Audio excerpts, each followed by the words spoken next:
Hey there, it's Dr. Jamie, and want to tell you about my favorite salt. It comes from a company called Redmond Life, Redmond Real Salt, and of course their amazing electrolyte mix, the Redmond Relight Mix. The reason that real salt is better is because it actually comes from the earth. It comes from an old salt mine underneath the state of Utah, of course, located in Redmond, Utah. This salt contains over 60 trace minerals, which is super important because a lot of those things are stripped during the processing of salt. The reason it's also important that it actually comes from the earth is most Himalayan Celtic salts come from a body of water, meaning it has to go through chemical processing to strip out all the chemicals and toxins and other agents, and can also contain things like microplastics. So go check out Redmond Real Salt. I think it's the best tasting salt. It's pure, it's clean. There's literally one ingredient in this real salt. Go check them out at www.redmond.life. And when you purchase anything from Redmond Real Salt or the Relight, make sure you use my code DrFit. That's DRFIT.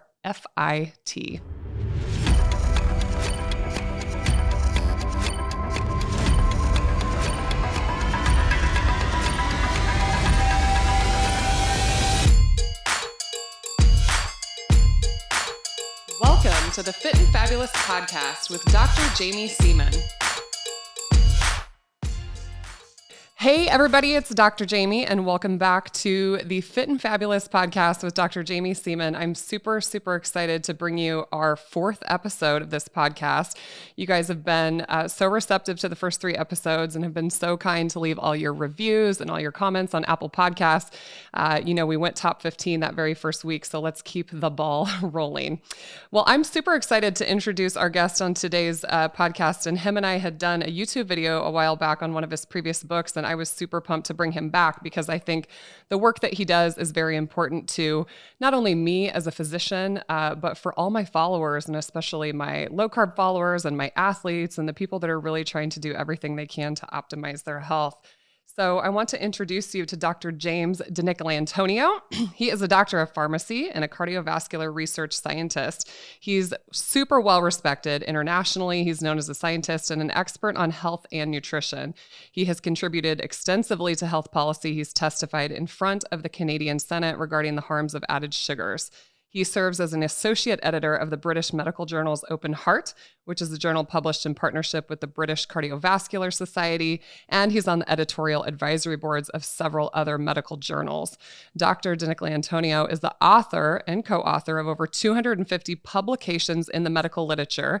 He is also an author of 5 best-selling books, which I've got 2 of them sitting right next to me here: The Salt Fix, Super Fuel, The Longevity Solution, The Immunity Fix, and of course his newest book, The Mineral Fix. So for those of you watching on YouTube, I've got this book right here for you. You can follow him on Instagram. I know I do. He's also on Twitter at Dr. James DiNic, and on Facebook, Dr. James DiNicolantonio. And of course, you can always visit his website at drjamesdinic.com. Welcome, James. I'm super excited to have you back and talk about some super important topics. Thanks for having me, Jamie. Pumped to be here. Okay, so I gave everybody your wonderful, amazing bio and kind of building you up and all the work that you've done. But tell people a little bit about yourself and how you ever got into this work and writing these books, and like where does your passion for all of this come from? Yeah, it was kind of funny when you were listing off cardiovascular research scientist, but then I'm like the salt guy that actually thinks salt is beneficial. So it's kind of ironic that I'm most of my research is on preventive cardiology, and yet I'm someone who's actually promoting, good amounts of salt intake, which is completely opposite of, what most cardiovascular or cardiologists will recommend. And really it stems from my athletic background. Like I wrestled in high school, I ran cross country. In high school, I lifted lots of weights. And as most athletes inherently understand that salt is critical to performance, cognition. And I think that gets lost in the medical community because most of them don't focus on fitness. They don't focus on nutrition. They just focus on giving someone a pill. And if they see high blood pressure, they instantly tell people the first thing they should do is to cut salt because they've been trained that this substance is a poison when it's really an essential nutrient. And so really that's where a lot of my research stemmed from. When I was a practicing pharmacist, my patients would come up to me and say they felt terrible on these diuretics or on a low salt diet. And as soon as they started adding salt back, they instantly felt better. So I think we need to start bridging the gap between these quote unquote guidelines based on expert opinions and how people are actually doing in the real world. Yeah, I know, personally, I use tons of salt, but I didn't always. My background is in nutrition and exercise science. I was a collegiate athlete. But here I was in, the early 2000s, 2003, 2004, going through and getting my nutrition degree. And really, a lot of what I was taught was eat low fat and definitely eat low sodium. I was going through training at the time when recommendations started to get extremely stringent, only eat 1,500 milligrams of sodium. Don't eat salt because it will cause high blood pressure. High blood pressure causes cardiovascular disease. Don't eat fat because that will raise your LDL and that will also cause cardiovascular disease. So stay away from all the saturated fat and all the salt. And then here I am, fast forward to 2021, and I eat a ton of saturated fat, nutrient dense animal foods, of course. But for anybody listening, beef has just as much monounsaturated fat as it does saturated fat, which is a lesser known fact. And I'm eating tons of salt. So I went to the gym this morning, had 2 scoops of Redmond Relay, which is one of my favorite salts to use. So I had 2 grams of sodium walking out the door this morning, which is of course like above the threshold. I mean, now they're starting to like kind of realize some of these things, but where do these salt recommendations come from? Like, where did we go so wrong with sodium? Most of the demonization of salt stems from, and other nutrients like saturated fat, from one person who had like a lot of clout. So with saturated fat, it was Ansel Keys. With salt, it was Lewis Dahl. He was actually the one that had to genetically engineer mice to be salt sensitive in order to actually induce high blood pressure with high amounts of salt, because normal mice and normal rats actually would not develop hypertension no matter how much salt he gave. So we had to actually like inbreed these rats to genetically become salt sensitive. And a lot of the research was based on these animal studies, as well as cherry picking data points, looking at different countries that as salt intake increased, blood pressure incidence increased. But of course, when you add back all the data points, like which Intersalt did and looked at 48 countries rather than just 6, the blood pressure actually slightly reduced with more salt intake. So a lot of it comes down to hyper-focusing on surrogate markers, like you said, right? Saturated fat, LD will raise LDL. So that then assumption is that that will lead to an increase in cardiovascular disease. And then with salt, the same thing. They focused on blood pressure, and then they extrapolated that to, well, if it raises blood pressure a little bit, for every gram of salt that you consume, this is going to raise your risk of cardiovascular disease by X percentage. But they never looked at the other surrogate markers that are all harmed on a low salt diet. So you have maybe this reduction in blood pressure, which in the mineral fix and the salt fix, I focus on, you're just dehydrating the person. This is not a good reduction in blood pressure, like you're dilating the arteries or you're increasing nitric oxide availability. You're just depleting their blood volume. So you're basically just telling someone to restrict their water intake when you cut salt. So it's not even a good reduction in blood pressure. And then when you look at all the other harms, like rises in stress hormones, like aldosterone, renin, angiotensin 2, noradrenaline, heart rate, insulin resistance, everything's worsened on a low salt diet.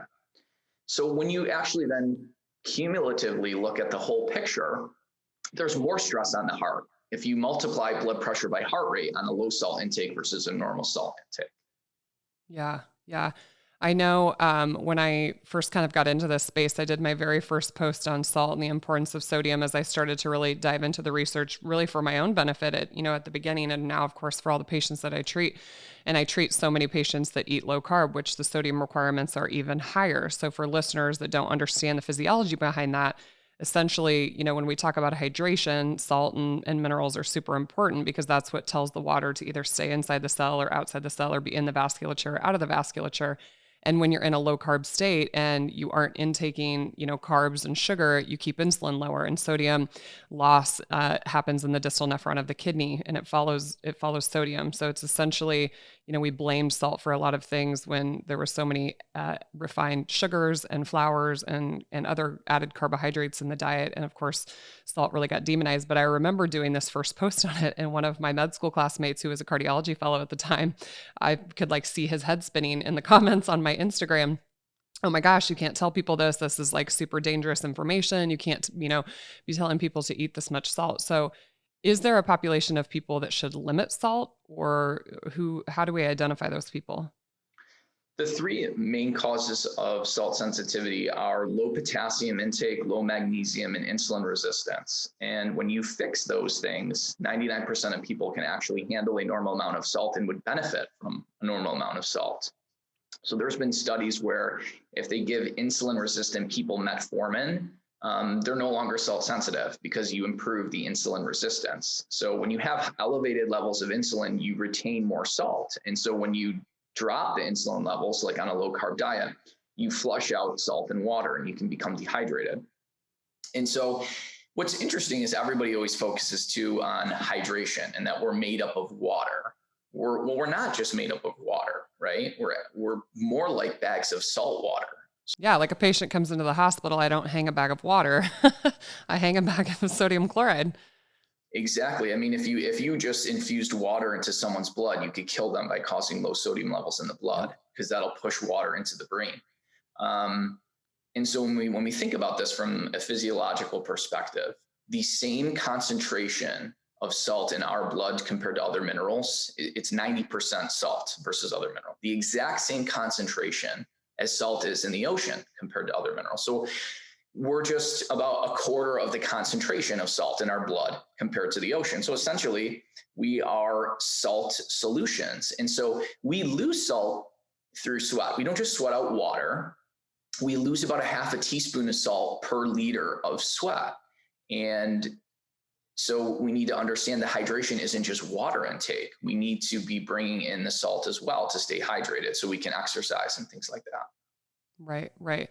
Now, of course, I love that I can have more salt because I think it tastes delicious. I think food tastes better when, it has the salt on it. And I can always tell when I need more because I know that thirst effect for me is, okay, I don't just need water. I need a little bit of salt with it. But there's other benefits inside the body, reasons why a low salt diet is dangerous. And one of them, of course, is our, immune system. And you and I talked on the last YouTube that we did about the immunity fix. Can you talk about why sodium is so important for the immune system? Yeah, salt in general, both sodium and chloride are very important for the immune system because it starts with stomach acid. So essentially, in order for your first line of defense against pathogens that you're ingesting is stomach acid or hydrochloric acid. And the chloride is coming from salt. You don't make it. It's essential. You have to get it from consuming salt. So if you want to kill pathogens in the stomach and you want to actually digest food and absorb nutrients, you have to have a good amount of salt. There's been a few studies that have shown that people who go on low salt diets, their stomach acid goes down and the pH of the stomach goes up. So you're essentially it's almost like going on a PPI when you cut your salt intake. Which we know is really bad long-term. Really bad. And the thing is a lot of people who may have digestive issues or who aren't absorbing nutrients well could be due to they're not having enough salt to create the hydrochloric acid to actually digest, break down the food and absorb the nutrients. So from that perspective, if you need salt to digest food, it's the most important nutrient because without it, you can't break down proteins and things like that and release the nutrients inside the protein. And then if we look at chloride, not just from a hydrochloric, but hypochlorous acid, which is secreted by white blood cells to kill pathogens, requires, again, the chloride from salt in order to do that. And then after the immune system has secreted that to kill pathogens, it will secrete something called taurine chloramine, which again is chloride, to actually inhibit the inflammation afterwards. So the thing is the reason why we're bathed in salt, the reason why we have so much salt in the body, because it moves almost every single molecule in the body. Every single neurotransmitter in the brain in some way or another depends on sodium or chloride in order to move. If you want to drive vitamin C into any tissue, it brings sodium is required in order to do that. 2 sodium ions bring 1 molecule of ascorbic acid into the brain or into the bone. You can actually induce osteoporosis in animals simply by dropping the sodium levels in their blood because it prevents vitamin C from getting into the bone. And then, of course, sodium helps move glucose and amino acids. So this is why we're bathed in salt. And when we lose it, the body actually controls salt intake. It's called a salt set point. And people forget that it's the only mineral that actually has a taste receptor. That's how important it is. There's no taste receptor for magnesium or for calcium or for any other mineral but salt. That's how important it is. And if you get too much, the taste receptor for salt will flip and you'll get an aversion sign. Things will become too salty. That doesn't happen with sugar though. Sugar, the more you consume, the more you go up. And so the point is that just like we wouldn't control water intake, I wouldn't tell you how much water you should consume per day. Your body knows this inherently. And same thing with salt. Your body knows inherently how much it needs to consume per day. And so to try to tell people to consciously restrict their salt intake is very dangerous. Yeah. How does one figure out how much sodium they really need? I mean, of course, it's confusing, these recommendations. Don't eat more than 1.5 grams, don't eat more than 2 grams. But of course, we know that people who eat low carb might need more. Definitely athletes that are sweating need more to replace those losses. How does one kind of figure out what that level is? Yeah, I mean, for a reasonable, if you look at most of the data for the average person, about 1.5 teaspoons of salt or about 3.5 grams of sodium is associated with the lowest risk of dying in cardiovascular events. It's like a U-shaped curve, like most things. Yeah, exactly. Every mineral has a U-shaped curve where you, at the lower end, you're not getting enough. There's an optimal amount, and then there's too much. And salt follows the same pattern.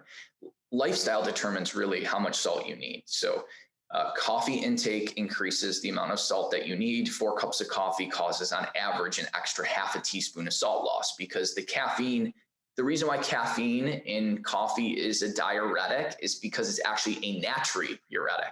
It pushes sodium and chloride and the water follows. That's why it causes diuresis.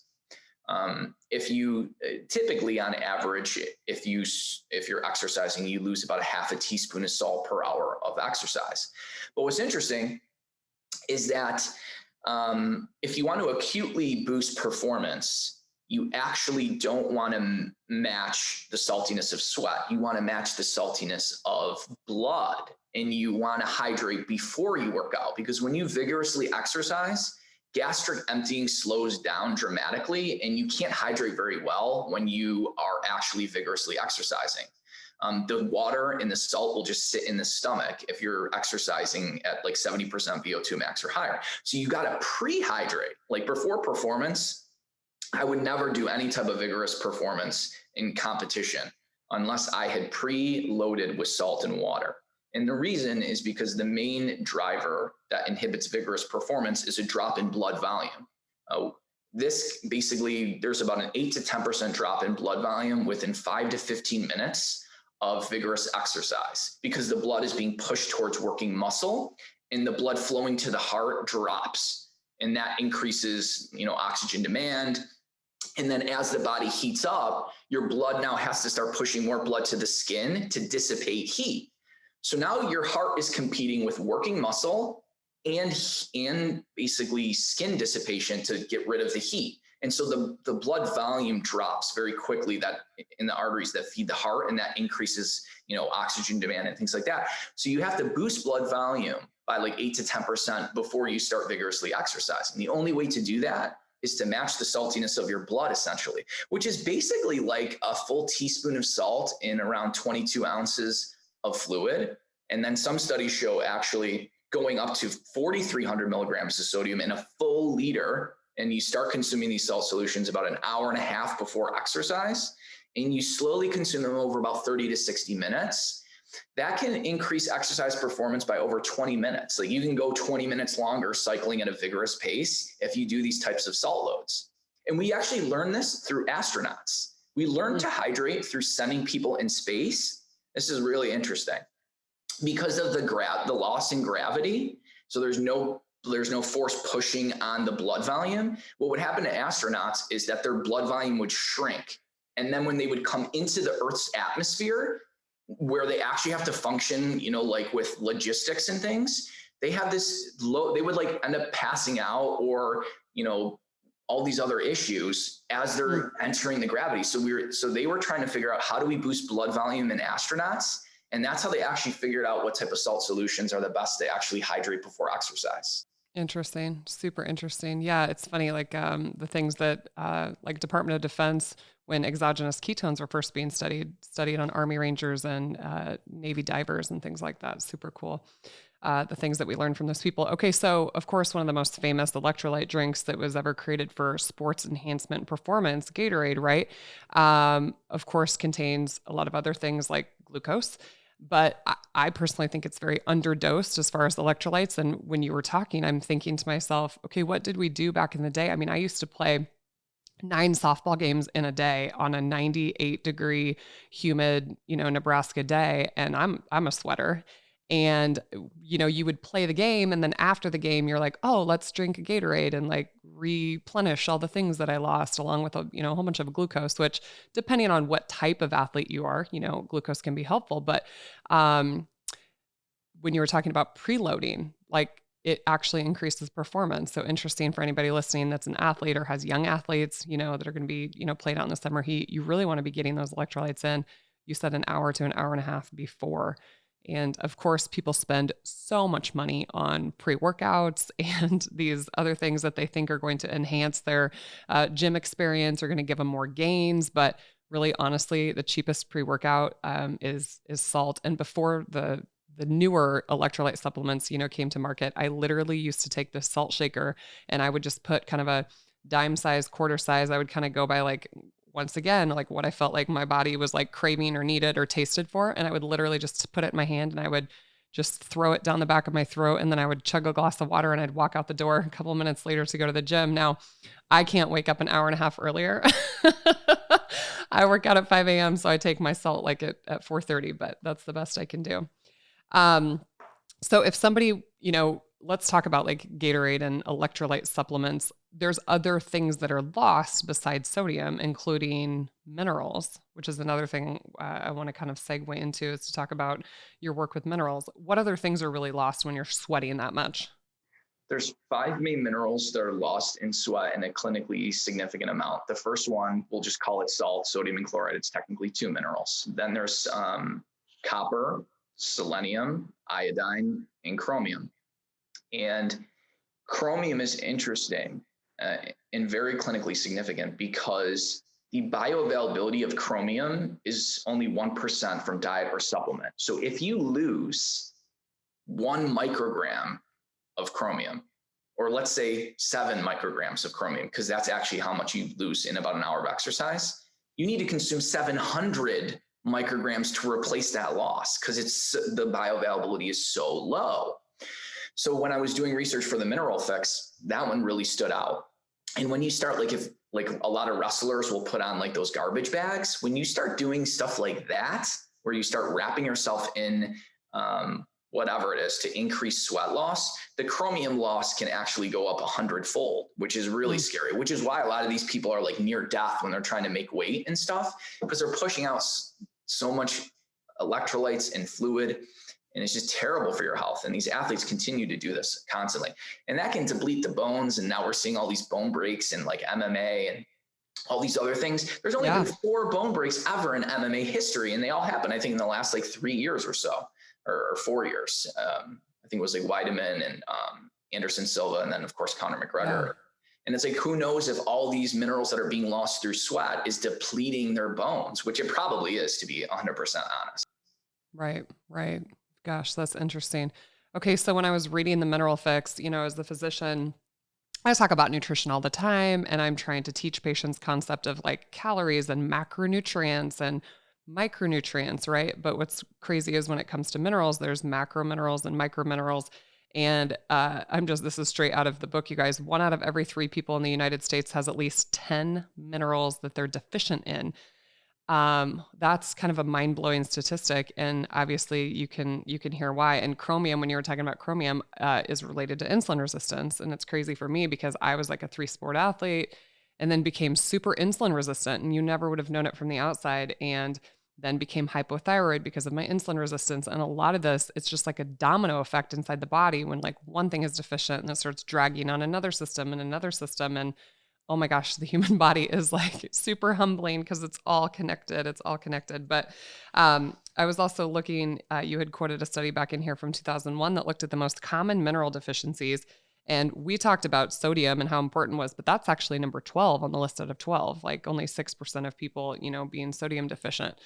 The thing about sodium is like we don't have a storage form of it. The body, that's why you have to continuously intake it. The body's trying to regulate that, get rid of it, keep it, get rid of it, keep it. But it's not like it has some magical little storage place in like the liver or something where it keeps sodium. But some of these other ones, you see chromium, that's number one on the list, was like 56% of the samples that they took were chromium deficient, followed by magnesium.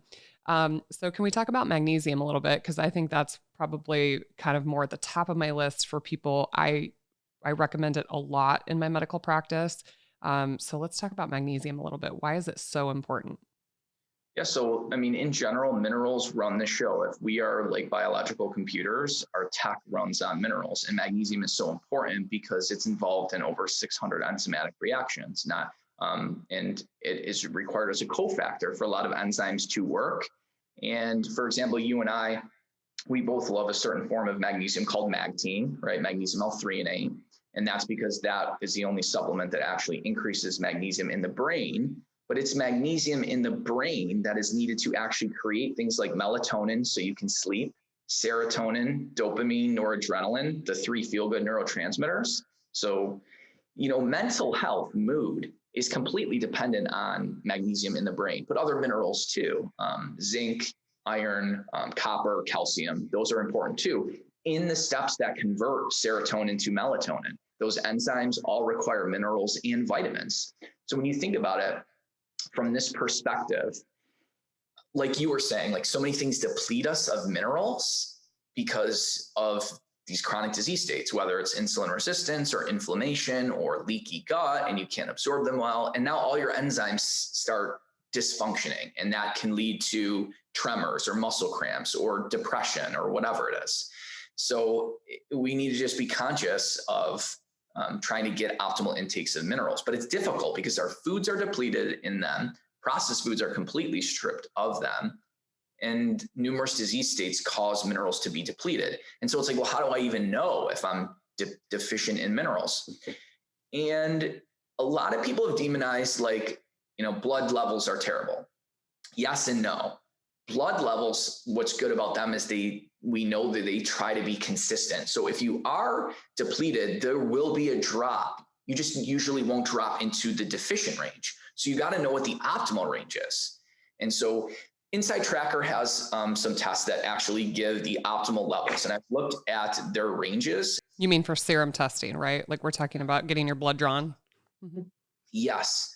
And I did a ton of research on optimal levels of magnesium in blood. And I looked at their research and it matched very closely what I had looked at and what the conclusions I came to. But essentially, if you're less than 2 milligrams per deciliter, that's very highly likely that you're suboptimal, even though you're not considered deficient unless you're like less than 1.7. So if we start looking at more optimal ranges on blood levels, that's highly indicative of mineral deficiencies. Yeah. Magnesium is so important. I remember back when I was a medical student and I was working in the intensive care unit in the ICU, we'd go by every day and we were checking serum mag levels and they were constantly low. Like every single patient, we'd look at the pharmacist, give them a gram of mag, give them a gram of mag, give them a gram of mag. And it makes sense because like you're saying, it's needed and utilized in so many different processes that when we're under stress, when we're in a chronic disease state, like something in the intensive care unit, our magnesium burn rate is higher. And that's how I always explain to patients is that first of all, most people are deficient anyway. Plus, we live this high stress lifestyle. Our nutrients are depleted from our soil. So even just the mag content of food is lower. And so unfortunately, supplementation of mag is necessary for a lot of people. And it's cheap and effective. I'm just going to name some of the things I use it for in my practice. Mood disturbances, slow bowels, heavy horrible periods and cramping. And we could, dive down each of those rabbit holes and explain, why it helps. But or I have my mom in magnesium for, dementia prevention and those types of things, just like you talked about magnesium threonate. So there's a bunch of different, types of magnesium out there. How does someone determine which one to supplement with? Yeah, I think I always try to look at what function are you looking to optimize, because the salts that are, attached to the anions that are attached to the magnesium, which is the positively charged molecule, sort of determine like where it goes in the body or what its function is. So like you were saying, if you're constipated, then the magnesium supplement that seems to be best is magnesium citrate. For like muscle soreness, maybe magnesium malate. For mood, anything to do with the brain, magnesium L-threonate, because it can pass the blood-brain barrier and increase magnesium levels in the blood. For exercise performance, magnesium orotate seems to potentially be best, because orotate actually acts like a delayed release beta-alanine in the liver. So there's all these, like, it's like dependent on like what you're actually looking to improve will sort of determine what type of magnesium salt you should be consuming. Okay. Yeah. It's hard to explain sometimes to patients, but it depends why you're using it. And sometimes, you might take a complex that has more than one type of magnesium in it. Okay. Let's go back to testing for a little bit, because everybody is listening at home saying, oh my gosh, which minerals am I deficient in? So we talked a little bit about serum and how there may be a difference in optimal levels. What are other ways that you can test minerals? What is the most? I just recently did like a hair mineral analysis that I'm going to talk about on another upcoming podcast. Like, how do you test? How do you know? Difficult. You have to be very well versed. So hair mineral analysis is essentially like a 3-month snapshot of the blood, because nutrients get taken up from the blood into the hair. At the root. I mean, I have really long hair. Like, what is this a couple years ago down here? Yeah, true. Very true. It will depend on where you're actually pulling it from. But we have to understand certain minerals are what are called acute phase reactants. So there's certain minerals that you have to look at on a hair analysis and in blood and really interpret with caution. So for example, copper and iron are both acute phase reactants. When you have inflammation, copper goes up, iron goes down, and that's what will happen in the hair, even if you're not deficient in them. So you have to understand which minerals are acute phase reactants. Selenium is 1 and 2. Selenium and zinc go down just with inflammation. So you could have low selenium and zinc in the hair or in blood, but it's just due to higher levels of inflammation, and you may not actually be deficient. Those are the 4 basically acute phase reactants. So once you take that into play, hair tissue analysis can be a good snapshot, but you can never just use one test. There's no one single test that is definitive, except an IV magnesium load test is considered gold standard for testing for magnesium deficiency. Basically, you just give someone an IV load of about 400 milligrams of magnesium over a few hours, and then you see how much comes out in the urine. If they're retaining a lot, they're deficient. That's a very good way to test for magnesium deficiency. And of course, there's different immune cells that actually take up minerals that are better at reflecting total body status versus blood. So for example, copper, leukocyte copper, which is a white blood cell, those levels are much better reflective of total body copper status. Neutrophil zinc is actually one of the better tests for zinc status for total body zinc. A mononuclear blood cell magnesium is the only blood test that has ever been shown to actually match IV magnesium load. But these are a little bit more like laboratory, like research type of tools that a lot of people won't have access to. Yeah, it's hard to find them in like a standard reference lab or something like that. Exactly. Yeah. Okay, talk to me a little bit about ratios. You're talking about like iron does this, zinc does this, selenium does this, and how important are ratios? Because of course, in the era of COVID, everybody was like snatching up zinc left and right, and they're taking zinc lozenges and spraying it up their nose. And like, I mean, we talked about this U-shaped curve idea, and of course, these ratios can start to affect each other. Can you talk a little bit about that? Yeah, that's a great point, because when you get too much of one mineral, you can start reducing the absorption of others. So zinc is a good example of potentially inducing copper deficiency. So the research shows that as long as you have a copper intake of at least 1 milligram per day, it's very hard to induce deficiency, even with fairly high doses of zinc. So there's like a threshold effect. And then, of course, there's this balance between calcium and magnesium. You really don't want calcium more than 3 to 1 on intake to magnesium. And we see this right with omega-6 and omega-3. Like, you don't really want a higher than 4 to 1 ratio, because things need to be in balance in the body. And sodium and potassium is another good example. I like a 1 to 1 ratio of sodium to potassium, like 4 grams of sodium, 4 grams of potassium. A lot of studies show that that's enough. So we need to keep our minerals in balance. And then there's also bioavailability of nutrients that a lot of people forget about, because a lot of people, like, take for example, like spinach, right? Everyone thinks spinach is a good source of iron. It's actually a terrible source of iron. The bioavailability of iron is only 2% in spinach. It's 20%. That's not what Google says. Well, and so It's telling people not to eat red meat and to eat spinach. and I think there's a balance. Like spinach has things that muscle meat doesn't, but as far as like a good source of calcium and iron, even though it's high in those two minerals, the oxalates bind a lot of it. And so it's not a good source, but it is a good source of potassium and magnesium because the oxalates don't seem to bind those two minerals. So when you're looking for like ways to pair foods, okay, yeah, sure. A couple ounces of spinach, if you tolerate it, if you're not sensitive to it, would actually be a good pairing to muscle meat because it's providing folate and vitamin K1 and, magnesium and potassium. So we tend to demonize foods, right? Like we'll demonize kale and spinach when actually it's a pretty decent pairing with muscle meat if you tolerate it. Right. So is it better if someone was taking supplementation, is it better to take it away from eating plants due to some of those interactions, or does it matter? That's a good question. Probably. I've never even thought about it, but you were just talking about it and then it came into my mind because I'm like, interesting. I mean, I would die if I needed like life-saving medication because I couldn't remember to take a supplement anyway to save my life. But yeah, it's something interesting to think about, for sure.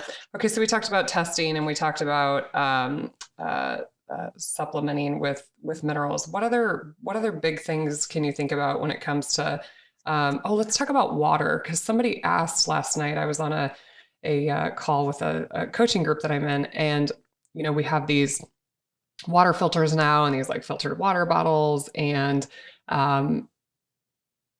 we're losing minerals in our water. Can we talk about that just a little bit? Yeah, we've softened water because of the scaling that would occur when we would like cook or on the pipes, because water typically contains fairly decent amounts of calcium and magnesium, and that would cause scaling. Because we don't want to scrub the shower. We don't have time for that. So it's almost like we took the more like aesthetic approach and just softened water artificially so we didn't have to deal with the mineral scaling. And so that's one thing. The other thing where we're losing minerals is when you consume plain water, it does flush the body out of potassium. And that can make you salt sensitive. So like all of us now are just constantly consuming just like plain tap water throughout the day. And if you think about it from an evolutionary perspective, we didn't carry around like 8 water bottles and just drink free water all the time. Jugs of water. People come into my clinic with jugs of water. Because that's what we've been told is like 8 glasses of water per day is healthy. We wouldn't have had access to plain free water like every single day that much. We would probably get a lot of our water through plants and also a lot of it through blood, but that would also bring a lot of salt with it. So it's just, the water has become a huge issue, and I try to consume most of my water from mineral waters. I like Gerolsteiner because it helps balance out the acid from the animal-based diet that I consume. And it also brings magnesium and calcium in a very bioavailable form because it's already dissolved in water and ionic, and that can basically absorb very well. Okay, interesting. So don't soften our water. Is that what you're saying? I mean, like drink water as it like naturally exists with minerals. Yeah, interesting. And yeah, I mean, mineral water has become a thing, but a lot of people are just drinking I've seen this huge trend, right? I feel like these seltzer waters and things like that you never used to see. There was like one brand 5 years ago. And now when I go to the grocery store, there's an entire aisle of sparkling waters. And I think it's great that we're giving people lots of options, but they don't necessarily contain some of these trace minerals. So you want to, really be, paying attention to that. Should people just eat dirt? I feel like people should just eat dirt. I feel like I try to get most of my minerals and vitamins through food and water. And I kind of set my diet like this. The base is like 12 ounces of red meat. Like that's where I start with. At a minimum, I think for people to hit at least the RDAs of zinc, B12, iron, protein. If you're not having at least 12 ounces of red meat, especially for a woman who hasn't gone through menopause, you're in serious trouble. It's going to be very difficult to get those nutrients if you're not setting that as the base. And then typically what I do is I'll add like 2 pastured eggs for, things like vitamin D and folate. And then I'll add in like a 1/2 ounce of liver. And typically I'll buy blends, or I'll add that with ground meat. So I am sitting on this animal-based diet. And then I start picking different foods to hit minerals that a lot of people are deficient in, like manganese. So I'll consume a couple pieces of Ezekiel bread for the manganese. Or if you're carnivore, you can just consume mussels if you want to get manganese. For boron, that one's hard. Mostly boron comes from, if you're keto, you can get boron from like avocados. So like I try to like selectively pick which foods to try to hit optimal intakes of all the minerals. Yeah, but you're way more highly educated than a lot of the rest of us when it comes to it. So and of course, many people's diets aren't varied. Like it's, they eat a lot of the same things. And of course, it's a lot of processed foods that are stripped of all these things. Okay, one big question I always get when I talk about, salt supplementation with real salt, they're like, wait, what about the iodine? Because one thing we did, in the United States was to iodized table salt. And a lot of people don't think that these natural salts like real salt contain iodine, but they do. There's a certificate of analysis on their website that shows the content of a lot of these trace minerals, including iodine. But of course, a lot of people don't get, iodine in their diet and other sources. And one thing that I take care of a lot as an OBGYN is thyroid problems, that especially in women, because I take care of women and they're much more common. Can you talk about iodine a little bit, and should people supplement? What's the deal with iodine? So I think at least 30 to 50 countries are still considered iodine insufficient, where they're not getting enough. And then iodine is one of those minerals. There's like this pretty narrow threshold where like you want to get between like 150 to 300 micrograms. But if you start getting over 300 micrograms, you can actually sometimes cause thyroid issues. So you want to get enough, but you got to be careful to not overshoot too much. And the other important piece is selenium, because in order to activate the thyroid hormones, you need selenium for those enzymes to work. And so I see a lot of people not having enough selenium, and that's potentially why they're hypothyroid or things like that. And you're right. And it can be dangerous if you're giving iodine in the face of selenium deficiency. So people have to kind of understand that, how that works. True. And then, I'll sort of bounce around here. One thing is, you're correct, Redmond real salt. The reason why I think the FDA makes them not a good source of iodide is because they don't contain artificially added potassium iodide. They contain real iodine. And it contains about, based on their mineral analysis, 170 micrograms of iodine, which is basically the RDA per 10 grams of salt.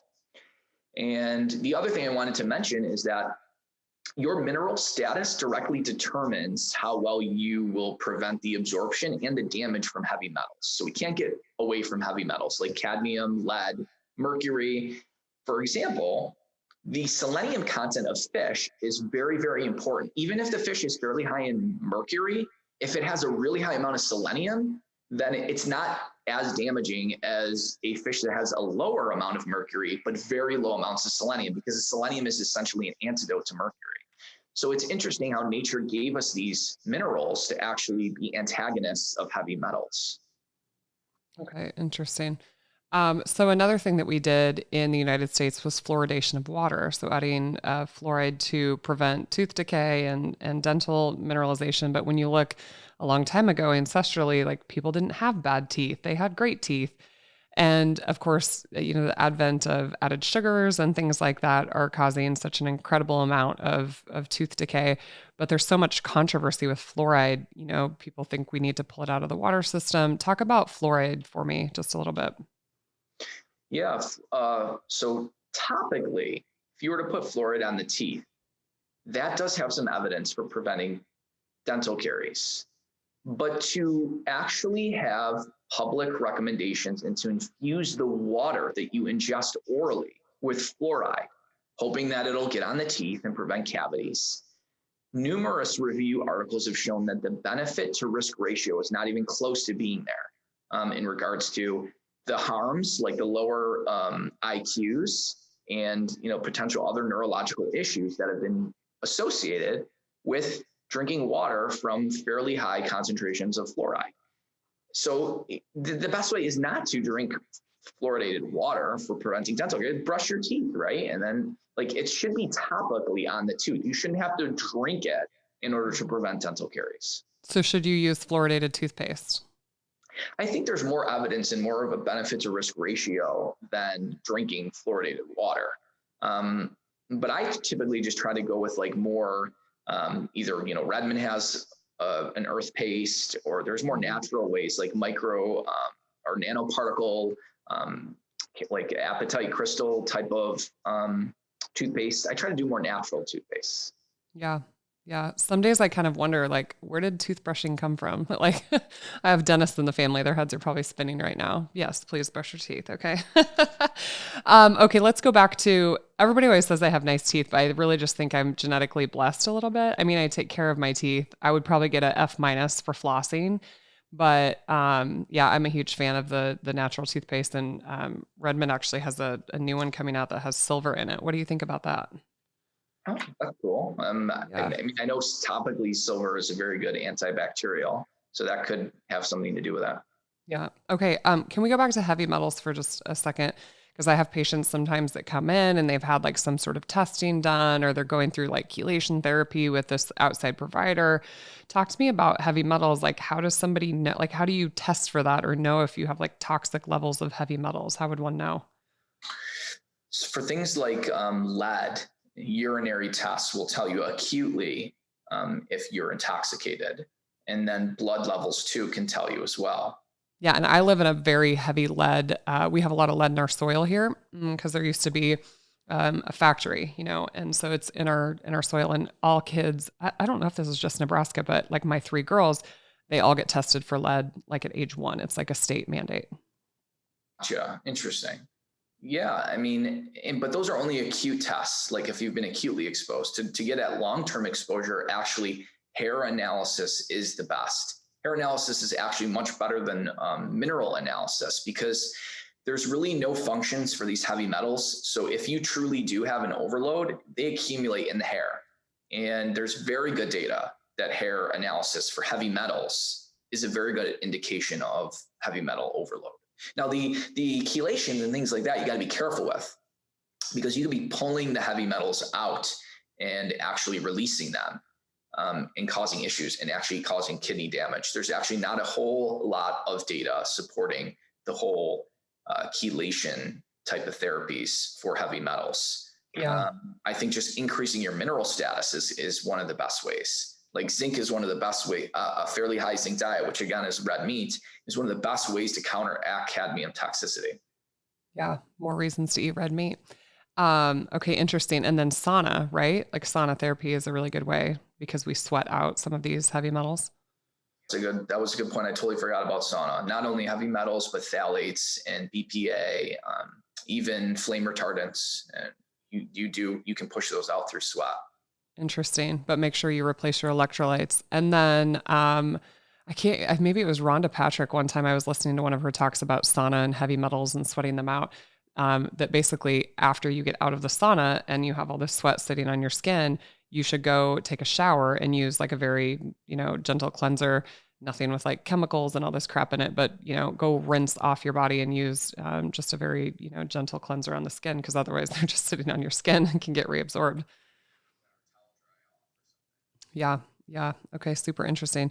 So of course, one thing that I deal with on a daily basis is pregnancy. And we've talked about salt requirements. We've talked about mineral requirements, which of course are all higher in pregnancy.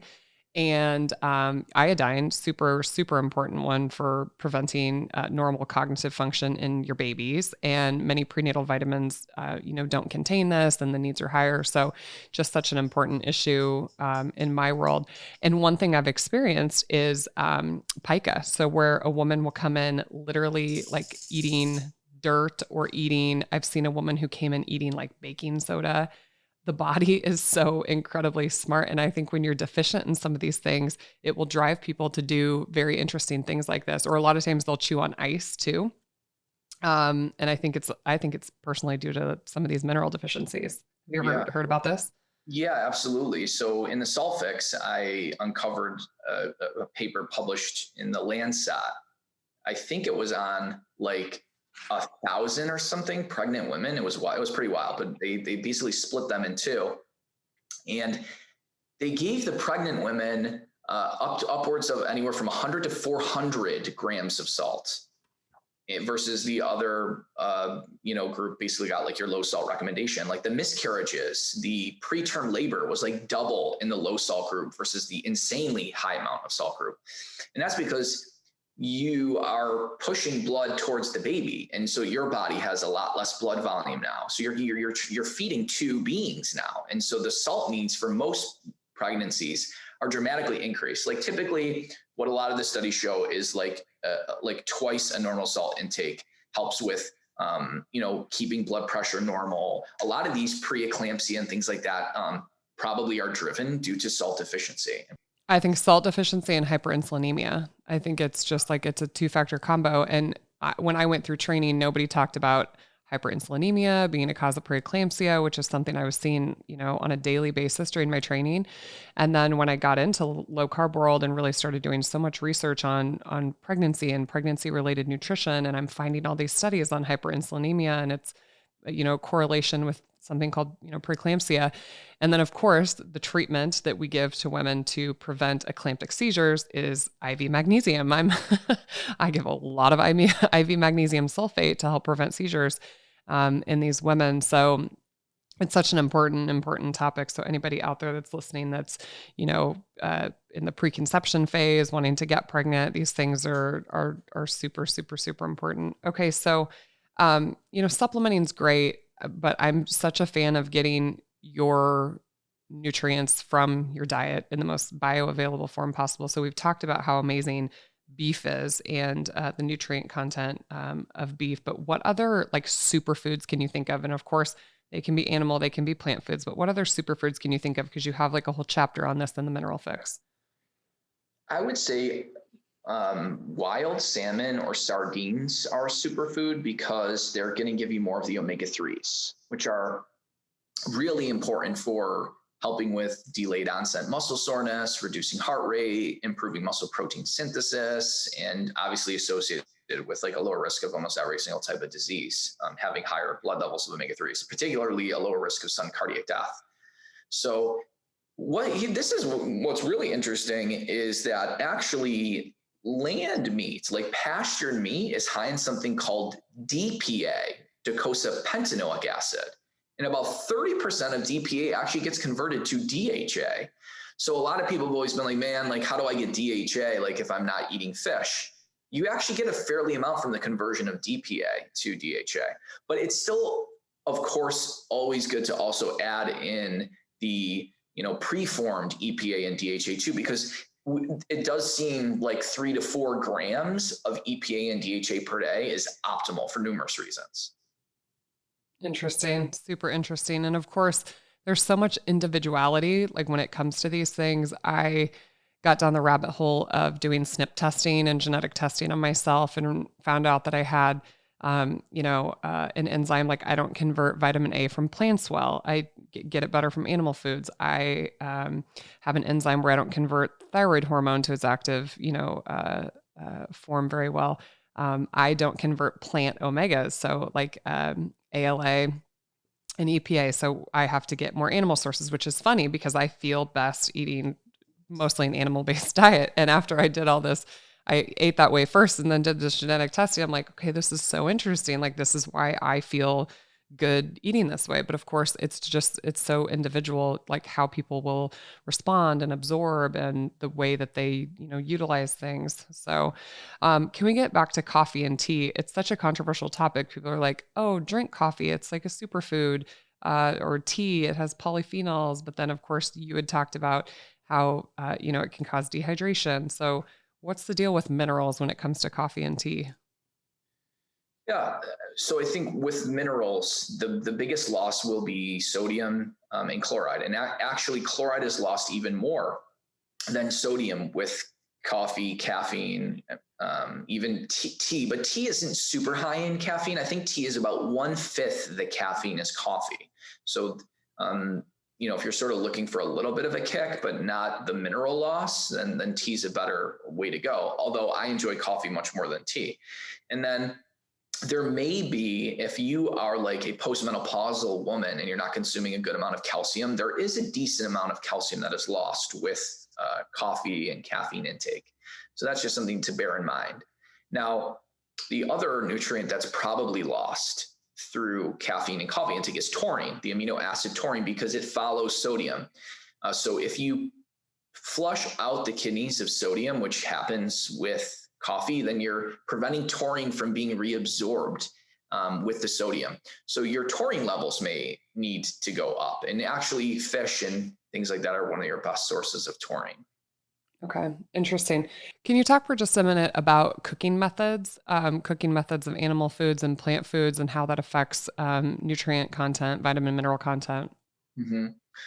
One of the things I try not to do is to overcook my meat. Like for steak, I like just meat. I like to have some decent pink in there because the nutrient, it'll be more nutritious versus like cooking the heck out of the piece of meat. It'll also contain more water and it'll actually be more filling and satiating versus when you overcook it, you dry out the meat a lot. And actually steak is like 60% water, which is kind of crazy when you think about it, or maybe even higher, maybe like 65%. Whereas fruits and vegetables are like 95% water. But for cooking methods, I mean, I love to grill. I'm not going to lie. I do coat it with extra virgin olive oil to reduce the advanced glycation end products. And if I do char the meat, I typically try to cut off the char because that's where a lot of the carcinogens lie. So it's almost like we've always been told, meat causes cancer and this and that, but like, it's like the nuances. It's like, no, it's really like the char, like cut off the char and don't eat that. That's really like the carcinogenic compounds. And if you pair meat with like just a little bit of plant foods or spices or olive oil, you prevent a lot of those harms. Yeah, like rosemary, I know is a good one. Yeah. Avocados too. So like I hate when people just say, well, meat causes cancer. Because it's such a blanket statement and there's no nuance ever in the discussion. And there's really simple ways, vinegars and other things that reduce the formation of those carcinogenic compounds. Yeah. Okay. Well, this is all good to hear because I like my steak medium rare.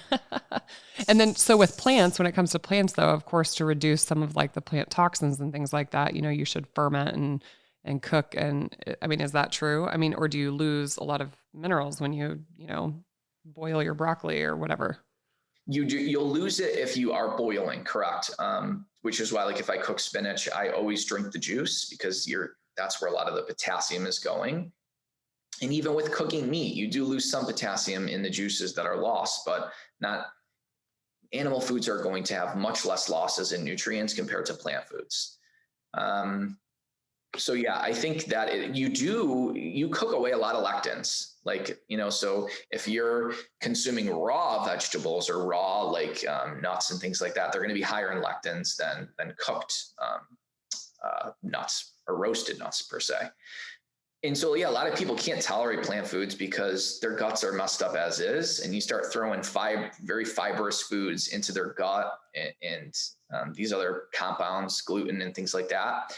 And on top of a damaged gut, it just can cause a ton of issues for a lot of people.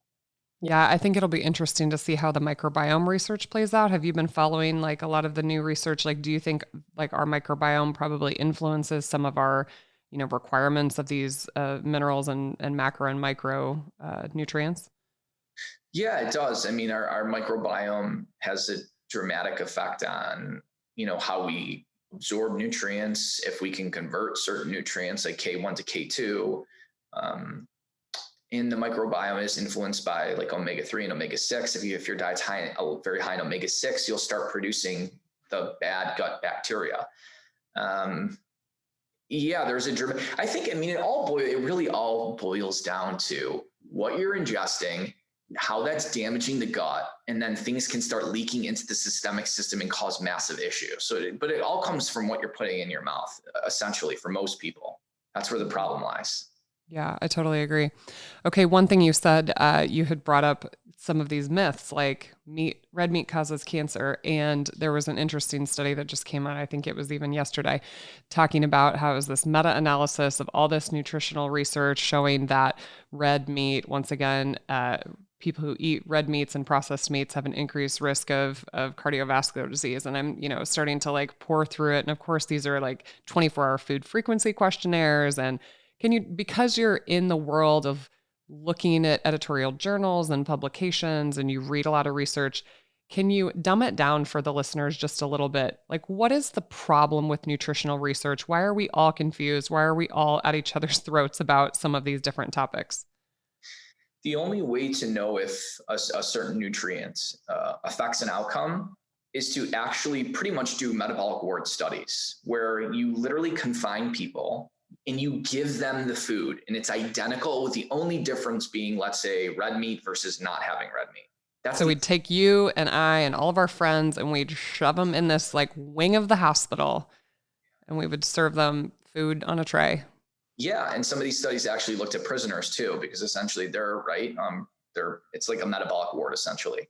But yeah, you have to control the environment. And that's why nutritional advice is so convoluted and everyone's so confused, because very, very few studies have ever actually done that, where they control for everything: exercise, sunlight, and they give the exact same diet, with the only difference being, let's say, 1 to 2 pounds of red meat versus a diet that does not.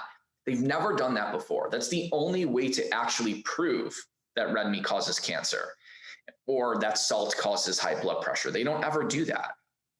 Yeah. And that was what was frustrating for me, looking through the study. It's like, I'm thinking, okay, well, how much processed crap and how much sugar and how many carbs are these people eating?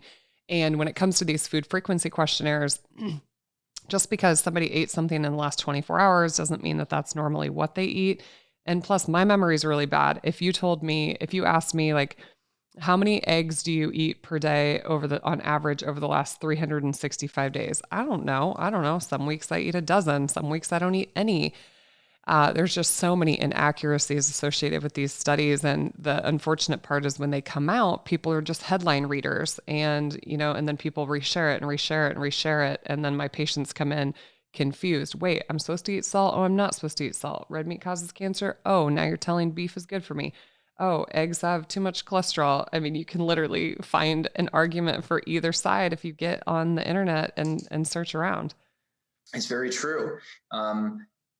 Well, the other thing too is that they don't ever really tease out the quality of the meat. They'll just be like, red meat is associated with us. Sometimes they will tease out processed meat, but even from a red meat perspective, there's different levels of meat. Is this wild venison versus like grain-fed, finished meat? There are differences there too.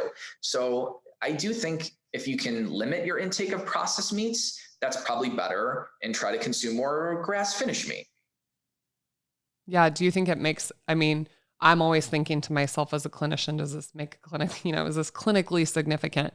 And patients ask me all the time, like, should I, obviously it's one thing, eat what you can afford, but if given the choice between, let's just say grass-fed, grass-finished beef versus conventionally raised, beef, talk to me, like, do you really think it makes a difference? Obviously, if you can afford one or the other, but. Yeah, I think there's levels to differences, right? Jumping from processed meat to grain finished meat, processed meat is much worse, right? And then when you go from like hot dogs, deli meat, that's what we mean by processed meats. Yeah. Like, your because they add fillers and gluten and there's, nitrates and all sorts of things. Exactly. And I think, I do think there are differences. There's no doubt. Like I try to always say, we should be consuming food as close to nature as possible. Mm-hmm. And so we would have never consumed meat that was grain finished. But that's still better than most foods that other people are eating. So switching from like a processed food diet to like eating like a animal-based diet, that's okay. So what? Let's say the steak is grain finished. That's so much better than what they were doing. So there's steps, there's levels, right? Of course, your highest tier level is going to be like your venison, your elk, your bison that are 100% grass fed. Of course. And same thing with like wild salmon. That's like your top tier. Do you have to do that though to live a long, like good life? No, humans, we can survive till 80 years old eating processed food, right? It's just that we'll end up with a ton of chronic diseases later on. So you kind of just got to eat what you can afford, essentially. Yeah. Yeah. I know fish, just because of a lot of the contaminants like in our oceans and things like that, I really try to personally, I just think that farm raised salmon is like so disgusting. But yeah, I mean, eat what you can afford. And like you said, there's just like, there's layers of like, okay, you're moving up on the nutrition scale. Okay. You're, moving down on the nutrition scale. And I think one of the scary things for me as a clinician is, this really kind of this plant-based movement, but then we're seeing things like Beyond Burger and these other just processed plant foods. And I just have a huge concern that as we really kind of push this plant-based narrative, that it's really just going to push people to continue to eat more processed foods and high in carbohydrates and flour and sugar. And it's, you're scaring people away from nutrient dense animal foods. I just think we're going to continue to be in the tailspin we're already in. I think it's a huge problem. We have to understand that prior to agricultural revolution, we didn't have a choice. We couldn't be a vegan. We had to eat whatever was available. We're like in this unique position that we can even eat, 100% plant foods. It's not like the optimal diet by any means. You have to supplement essentially in order to even thrive. It can kill children. And so, but a lot of these cardiologists and people that sit on these boards are like plant-based and vegan. And so like, I'm worried about like the whole, what's the messaging and what are the guidelines? Because it's already headed towards that direction. And if you start saying that meat and eggs are good for you, you start getting like deplatformed now. It's like, it's ridiculous. Yeah, there's a crazy, crazy level of censorship that's coming out. Okay. Well, just to wrap this up, something I do at the end of all of my podcasts is something called the semen analysis, where I basically give my opinion on everything that we've talked about. So for everybody, we're going to finish this up with a semen analysis. Sodium is so important, but so are all these other minerals. So like we highlighted, 1 in 3 people are definitely deficient in more than 10 different minerals, and chromium, salt, iodine, all these things that we talked about today. If you're interested in learning more, you can of course pick up Dr. James DiNicolantonio's book called The Mineral Fix that he co-authored with Simland. It is thick, you guys. It is real thick. This is a thick book. It's going to take a long time to get through it. But I just want to stress the importance of salt and how it's been unfairly demonized in the world. And so just understand the importance of it. If you're in the low carb world, you need more. If you're an athlete and you sweat, you need more. Make sure you're getting your salt from a good source, and go check out Redmond Real Salt. We'll try to put the links, James, for the books down in the notes of this podcast. So thank you so much for your time and your knowledge and your expertise. I know people are going to get a ton out of this episode. Thanks for having me on, Jamie.